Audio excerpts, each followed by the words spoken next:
కాళేశ్వరంపై justice PC Ghosh కనీసం ఏడాది పాటు విచారణ జరిపింది. 635 పేజీల నివేదిక ఇచ్చింది. ఇంత నివేదికను అసెంబ్లీలో పెట్టడం, చర్చ జరపడం కూడా ఒకే రోజులో అయిపోయింది. అదే సమయంలో చర్యలు కూడా తాము తీసుకునే ధైర్యం లేక సీబీఐకి సిఫారసు చేస్తూ నిర్ణయించారు.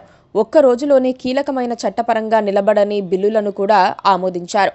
అంత పెద్ద ఇష్యూని ఒక్క రోజులోనే, అది కూడా ఆదివారం పూట చర్చించేందుకు ఎందుకంత హడావిడి పడ్డారు? నిజానికి సీఎం రేవంత్ రెడ్డి ఈ రిపోర్టు గురించి మీడియాతో మాట్లాడినప్పుడు ఎమ్మెల్యేలు, ఎమ్మెల్సీలు అందరికీ నివేదిక ఇస్తామని, వారందరూ సమగ్రంగా అధ్యయనం చేసిన తర్వాత చర్చ పెడతామని, ప్రతి ఒక్కరూ తమ అభిప్రాయాలను వెల్లడించిన తర్వాతనే ఏం చర్యలు తీసుకోవాలో సోకే వదిలేద్దామని చెప్పారు. కానీ ఆదివారం చేసింది మాత్రం దానికి భిన్నంగా ఉంది. ఏదో హడావిడి పడి ఆ నివేదికను అసెంబ్లీలో పెట్టి బహిర్గతం చేసి అందులో ఉన్న అంశాలపై ఏదో విధంగా తాము అనుకున్న ప్రచారం చేయాలనుకున్నారని స్పష్టమవుతోంది.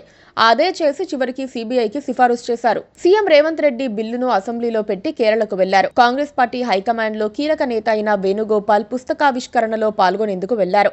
అలాంటి కార్యక్రమం పెట్టుకున్నప్పుడు అసెంబ్లీని సమావేశపరచాల్సిన అవసరం లేదు, కానీ పెట్టారు. హరీష్ రావు ఈ నివేదిక చట్టబద్ధతపై హైకోర్టులో పిటిషన్ వేశారు. ఈ అంశంపై ఏదైనా ఉత్తర్వులు వస్తాయన్న ఉద్దేశంతోనే కుట్రపూరితంగా అసెంబ్లీని పెట్టారన్న అనుమానాలు కూడా ఉన్నాయి. సభను ఇలా నిర్వహిస్తే కేసీఆర్ వచ్చినా చేసేదేమీ ఉండదు. కేసీఆర్ సభకు రాకపోవటమే మంచిదైందని బీఆర్ఎస్ సభ్యులు భావిస్తున్నారు. కాళేశ్వరంలో తప్పులు జరిగాయని ఏకపక్షంగా ప్రభుత్వం నిందలు వేయటానికి, ఆ నిందలకు అధికార ముద్ర వేయటానికి ఈ సమావేశాలను ఏర్పాటు చేసిందని రాజకీయ వర్గాలు కూడా ఓ అభిప్రాయానికి వస్తున్నాయి. సామాన్య ప్రజలకు అదే అనిపిస్తోంది. కేసీఆర్ ను టార్గెట్ చేసి నిందలు వేసి ప్రజల్లో ఆయన ఇమేజ్ ను చులకన చేసే ప్రయత్నాన్ని చాలా పగడ్బందీగా చేస్తున్నారన్న అనుమానాలు బలంగా కలుగుతున్నాయి. కాళేశ్వరం ప్రాజెక్టు గురించి పూర్తి వివరాలు బయటకు రానివ్వకుండా కూలిపోయిందని ప్రచారం చేస్తున్నారు. కాళేశ్వరం స్వరూపం అసలు ఒక్క ప్రాజెక్టు కాదు, మేడిగడ్డ బ్యారేజీ ఓ అంశం మాత్రమే. అయితే ఇక్కడ మేడిగడ్డనే కాళేశ్వరం అన్నట్లుగా ప్రచారం చేస్తూ కుట్ర పన్నుతున్నారన్న అభిప్రాయం ఈ కారణంగానే వ్యక్తమవుతోంది.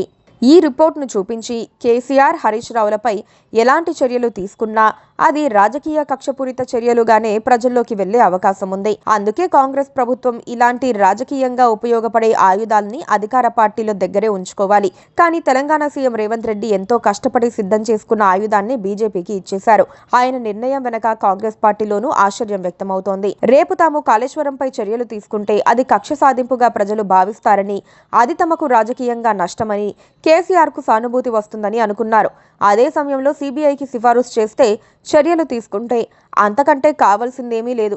తీసుకోకపోతే ఆ రెండు పార్టీలు కుమ్మక్కయ్యాయని ప్రచారం చేయవచ్చని ప్లాన్ చేసుకున్నట్లుగా భావిస్తున్నారు. ఇప్పుడు సీబీఐ పేరుతో బీఆర్ఎస్ ను బ్లాక్మెయిలింగ్ రాజకీయాలు చేయవచ్చు, కానీ పూర్తి సమాచారాన్ని దర్యాప్తు చేస్తే జస్టిస్ పీసీ ఘోష్ రిపోర్ట్లో ఉన్న లోపాలు బయటపడే అవకాశం ఉంది. కానీ అక్కడి వరకు వెళ్లనిస్తారా అన్నదే అసలు రాజకీయం.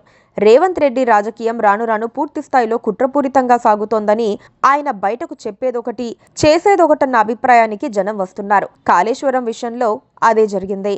Please subscribe to KTV Telugu. KTV Telugu. KTV Telugu channel.